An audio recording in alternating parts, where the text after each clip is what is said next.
Deadline, Chapter 17. When Rudy lets me in after 11 in the evening, he seems broken. He's not been drinking, though, or at least not so you can tell. I say, hey, and place the package of supplements on the workbench. He's not out of the others, but it seems like a familiar thing to let him know that we are okay.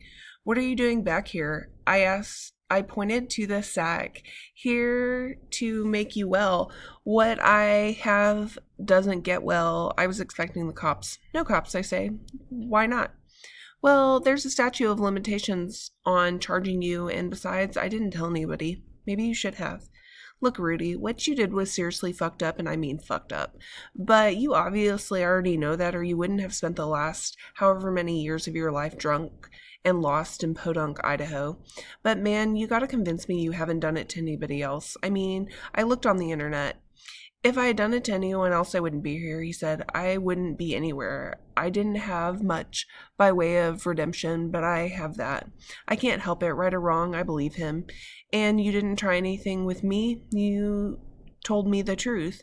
That took us both out of danger. I mean, hell, you're an old guy and I can outrun you. Besides, I'm a football hero. You told me the truth. Then, suddenly feeling worse, even worse about hiding my own death penalty, I can't be my brother's best friend while hiding something that big. I can't expect to be loved by Dallas after I'm gone. If I don't tell her, don't let her know what's happening to me, and I can't look Rudy in the eyes. Jesus has been telling me this all along. The thing that prevents the worst from happening is the truth. Rudy just shown me that loud and clear. You get that as advice from your parents when you're a kid stealing candy, or from your pastor, or from your teachers. Even if they don't practice it, it's the one thing you can't be wrong saying. I told myself a long time ago that if I ever felt that desire again, I was gone, Rudy said. Well, you felt it and you're still here. I may not be for long. A chill runs from my butt crack to my hairline. Are you talking about, like, leaving or... Then I knew what I was doing. I had first-hand experience being in his shoes. I knew that the hate, I know the self-contempt, and I knew the confusion, and I loved that kid like a father loves a child, and I did it anyways, and he's gone. That's as close as you'll ever get to first-degree murder without pulling the trigger. Yeah, but you know what my church would have done? Demanded I go on a retreat and get counseling, and they'd send me to a new parish. He shook his head sadly. They're a church, and they believe you can be cured through prayer. He throws his arms up, so I ran. I'm listening, but my mind is back there where he said, if I ever felt the desire again, I was gone. Look, Rudy, I say, let's try something. I'm safe because I know, and that covers it for now. All you gotta do is stay here and do your job and teach me about Malcolm X and all the good shit you know about the history you lived through, so I can go to school and whack the back of Lambeard's head. We'll take it one day at a time. He walked slowly to the workbench and opened the sack, expecting a bottle of Geezy vitamins and some flaxseed oil. He stares at the labels. No guarantees, he said.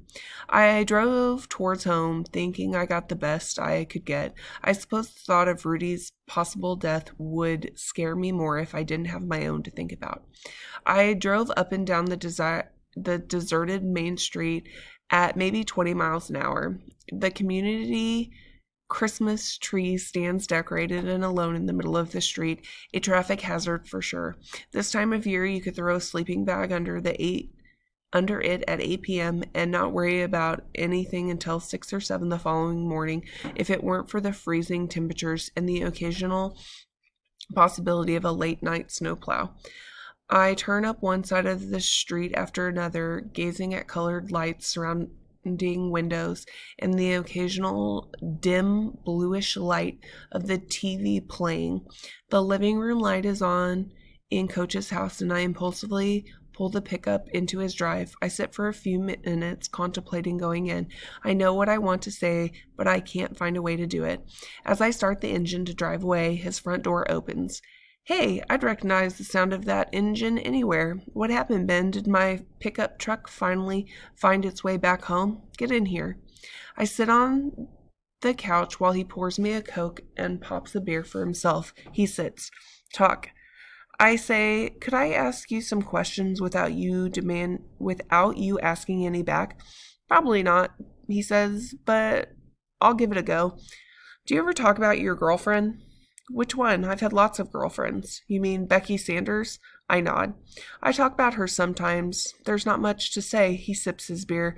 Biggest surprise of my life, he says. Bigger than the catch you made in the Horseshoe Bend game.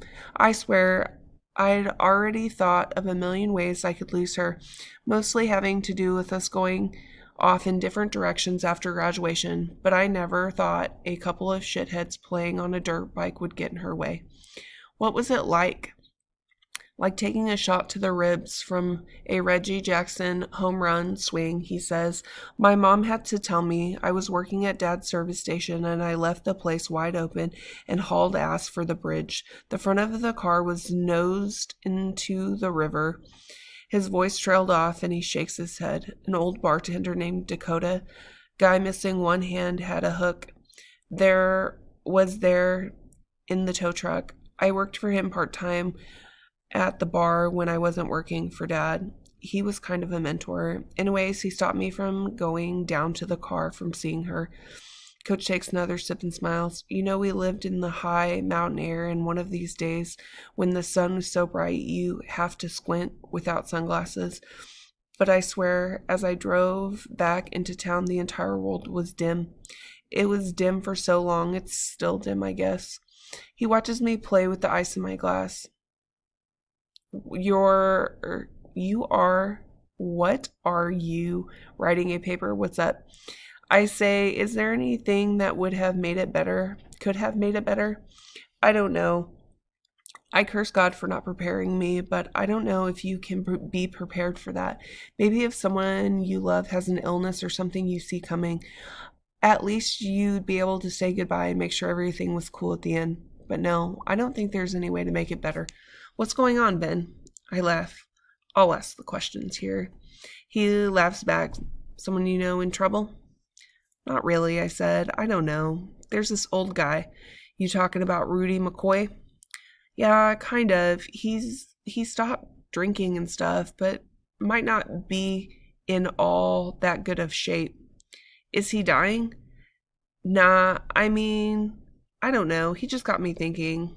I know this, Coach said. Becky dying wounded me. All I thought of was things I wish I'd said. I was a worthless date that first year in college because I compared those other girls to the idea of Becky. Judged my relationship by how I felt with her, and I wouldn't hang in long enough to let one get that far. I was probably an asshole. It made me a fast runner, though. Do you think that's why you're not married now? He laughed. I'd like to say no, but yeah, I know it is. I felt sorry for myself, got to thinking the only person who could understand me was me. Then I came back here and, well, you've seen the middle-aged dating pool in this town. Think you'll ever beat it? Like, go find somebody else? Yeah, I do, he says. I haven't told anybody, but I'm leaving after this year. I wanted to get you and your brother through school, and he laughs again. See if I couldn't help Boomer's kid turn out a little differently from Boomer. 2 out of the 3 isn't bad. Thanks, Coach. You're not going to tell me what's going on, are you? Nah, I mean, it's nothing. If it is, though, I'll tell you first. By the way, he said, walking me to the door, why don't you limit your Malcolm X issues to English class? Haley's autobiography is a hell of a story and truly great literature, and you could avoid a war with Lambert. If you're not in a war with Lambert, his class is intolerable, I say. He just tells you how things are. He has his point of view, and the only way he validates you is if you see things his way. Funny thing is, the more you learn, the more you know how full of shit he is. I was afraid I'd get that answer. See you tomorrow. Coach isn't about to diss a teacher outright. He takes another sip of beer and lets the door slam behind him. What I want from Coach is a glimpse of what it feels like to be left behind. I'm hardwired to sweat what's going to happen for Cody and Dallas. God, who have ever thought I'd get this close to her to make a hole by leaving? And my dad. There's no guessing what will set off Mom.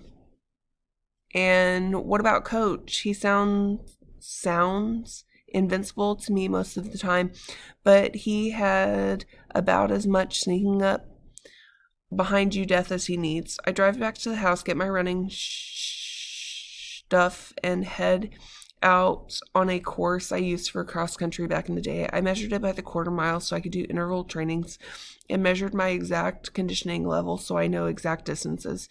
It's a mile and a quarter along the highway towards Boise, veers off onto Carpenton Road for 2.5, makes a sweeping turn and comes back home. It's cold outside, so I use the first mile to get my legs warm, then shoot for full speed. Half miles broken up with half speed quarters. In my cross country days, I would go over the course 2 or even 3 times. I warm up miles,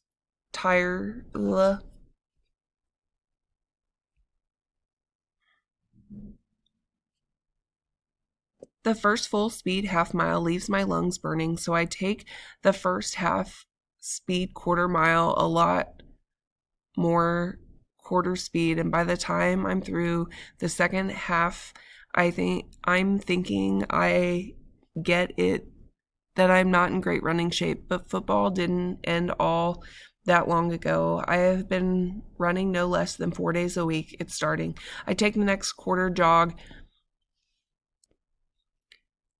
and try to kick in, and there's nothing there, and my heart starts racing. All of a sudden I hear myself screaming, no, no, no, and I'm lying in the snowbank sobbing, begging God for more time.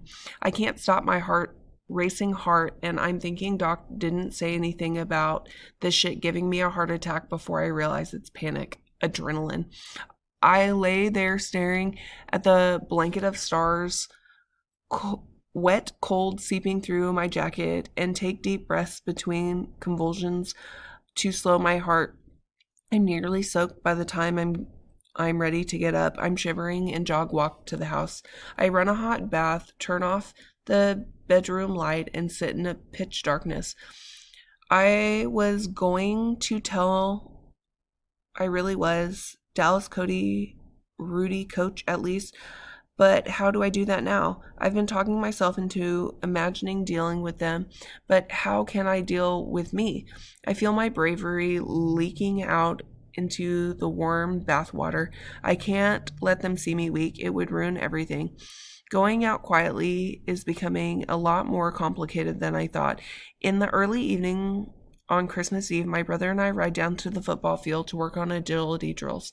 I'm a few days away from my meltdown, and I'm hoping it was a false alarm. I wake up the next morning feeling pretty okay, and though I haven't tried anything quite that strenuous, I have taken a couple of long, slow runs and felt fine. I intentionally avoided calling up Jesus that night or since because, and I know this is dumb, I didn't even want him to see me weak. This workout seems normal for a guy like Cody getting ready to go to a small college football career, but it's December and Trout is a mile above sea level, and Cody working out 2.5 hours a day at round ball above and beyond. So we dress up like we're headed to discover the South Pole, except for our cleats, and hop into a gray Ghost and head for the field. The good news is the wind has blown most of the snow off the field. The bad news is the ground beneath it is rock hard. Except for the lights from the Shell station across the street and the dim glow of a couple of distant street lamps, the field is dark, so we leave the pickup running with the headlights pointed at a small section of the field. Not the most conversation-minded thing to do with gasoline running close to the price of gold, but we promised to take cold showers and not turn on our electric blankets and leave our mother in an ice float, so we have to heat her room.